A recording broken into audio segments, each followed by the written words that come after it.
Salam alaikum wa rahmatullahi ta'ala wa barakatuh. Bonjour tout le monde. Donc cette page, vous l'avez deviné, c'est une page où on travaille de l'expression orale. Donc je vous ai déjà posté cette activité. Donc pourquoi je la montre, c'est juste pour vous dire que dans l'ordre des pages, et lorsqu'on tourne la page, on trouve directement après, tout de suite après, on trouve le texte de lecture. Donc, comme vous le savez, d'habitude, lorsqu'on lit un texte, je vous laisse un moment pour regarder un petit peu l'ensemble de la page. Et ce qui vous saute le premier aux yeux, je le sais très bien, ce sont les illustrations, les images, les dessins. Ça peut être une photo aussi, mais ici, ce sont des dessins.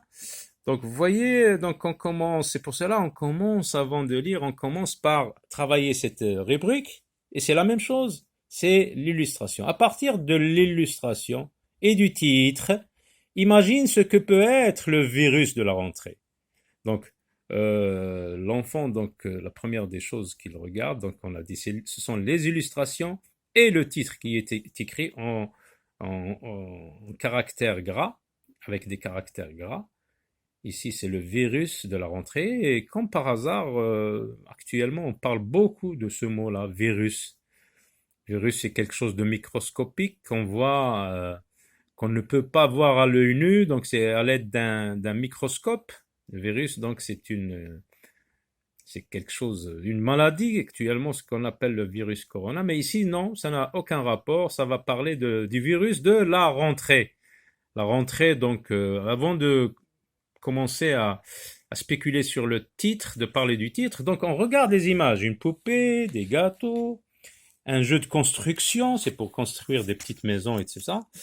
Des chaussettes, vous voyez, une voiture téléguidée, des billes, hein, des dés avec des lettres et des points comme le domino. Un dé, vous savez, il y a de 1 jusqu'à 6. Et puis une peluche et une BD. Une bande dessinée, c'est un livre, une histoire faite avec des images et des bulles du texte. Voilà, mais on voit que ces choses-là, elles sont éparpillées comme ça sur le tapis. Hein. Est-ce que vous, à la maison, chez vous, vous gardez ça comme ça, tout en désordre, la nourriture sur le tapis? Non, ça donne une idée de désordre, de saleté. Donc, ce qu'il faut faire, bien sûr, après, il faut ranger, c'est ça? Donc, ici, on voit la maman. Regardez la maman avec ces bulles-là, cette bulle-là qui signifie que la maman est en train de penser à quelque chose de noir. Donc, elle lève l'index. L'index, ce doigt-là, c'est l'index. Donc, elle est en train de mettre en garde les enfants. Regardez les enfants, comment ils sont. Hein, leur profil ne montre pas qu'ils sont très gais, mais ils sont en train d'écouter des consignes très, très précises. Donc, elle est en train de leur faire des instructions. Donc voilà comment vous commencez donc à deviner un petit peu de quoi va parler le texte. Regardez le désordre, un CD, des cubes, des chaussettes, des billes. Lui, je ne sais pas qu'est-ce qu'il tient à la main. C'est peut-être voilà, c'est un autre jeu, c'est pour guider la voiture. Et la fille, elle tient la peluche. On est en train de jouer avec la fille avec une seule chaussette. Donc voilà, la rentrée, vous avez deviné, c'est quoi la rentrée? La rentrée, je vous aide, la rentrée scolaire.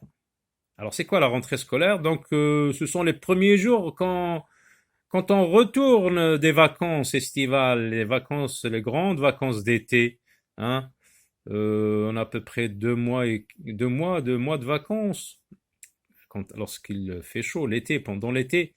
Donc quand on retourne à l'école pour commencer une nouvelle année, par exemple 2019-2020, les premiers jours, ce sont les jours de la rentrée scolaire.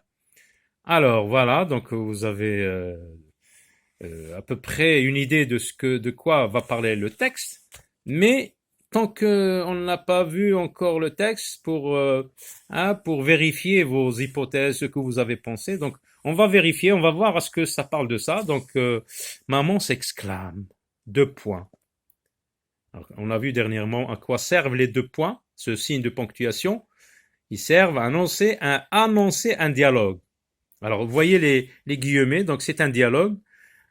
Non, mais quelle porcherie! Vous avez vu ça? Non, mais vous avez vu?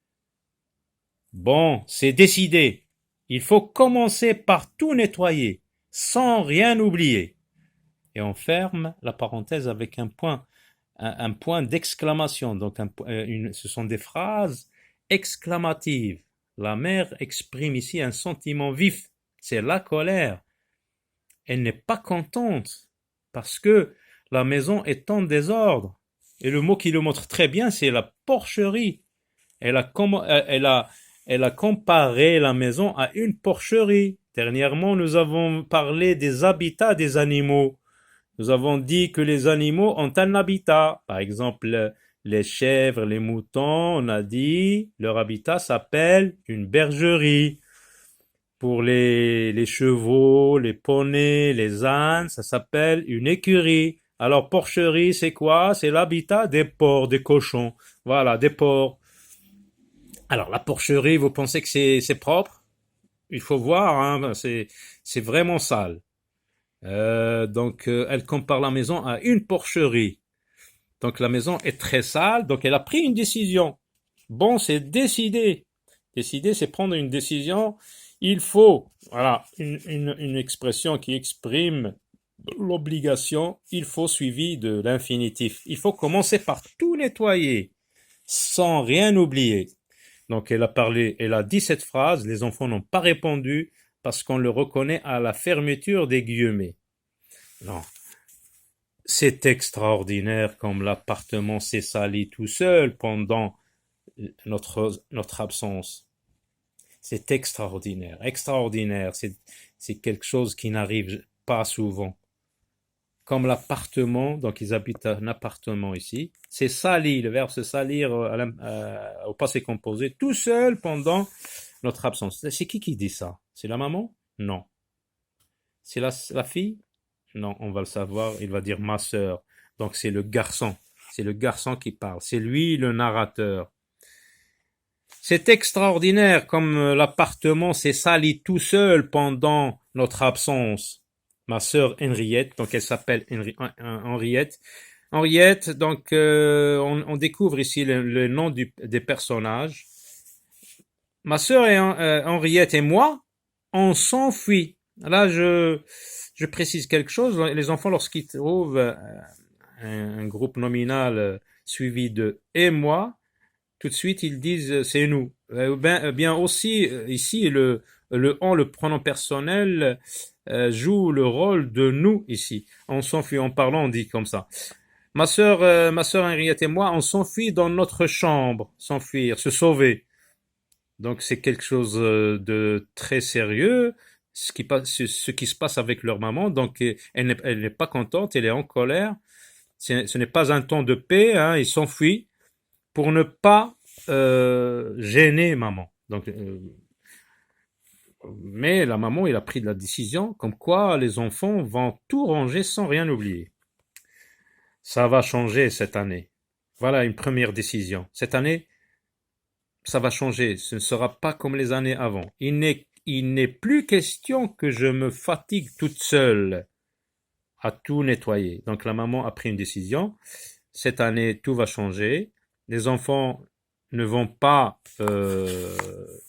ne vaquer qu'à leur occupation, à savoir préparer leurs cours et tout ça, mais cette fois, elle va les impliquer dans le travail qu'elle fait, le ménage qu'elle fait à la maison. Donc voilà pour aujourd'hui, à très bientôt.